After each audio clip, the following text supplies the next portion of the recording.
Our engineering team was tasked with designing a new superhero suit for potential heroes. With that, we decided to use a problem of high volatile, high criminalized areas and areas of high amounts of gun violence, such as gang areas or militia type environments. From that, we really defined our user, which we saw that it could be either a powered or non-powered hero. It will need to be bulletproof as well as protect our user's identity. Some of the constraints that were placed on our suit was that it needs to provide high mobility, be cost effective, and be able to use non-lethal tactics. From that, we then used our requirements matrix to hammer down on which of these users' needs we really needed to focus on.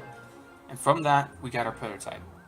As you can see here, we do focus on identity concealment with our black and be able to cover the face of our user. It does provide an adequate amount of mobility for hand-to-hand combat, as well as durable and protect our user from small arms fire.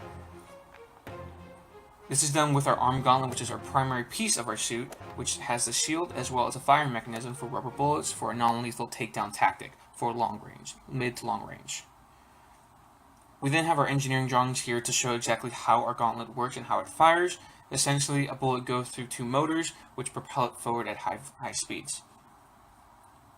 And our structure tree is just a simplified version of that. We have our arm gun gauntlet, made it comprised of the base, which has the barrel, the two rollers, and the two rollers are propelled by a motor each. The bullet itself is just rubber and foam. And to justify the cost, we have here our parts list and our budget.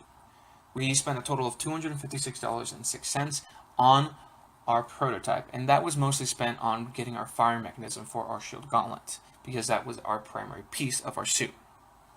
And after using failing means analysis and testing, we figured that the main part of our suit that we need to focus on for improvement is the arm gauntlet. It's our primary piece, and it does have issues with jamming. It is not light at all, and it's a little bit sluggish to use. Using more time and funding, we'd like to improve on this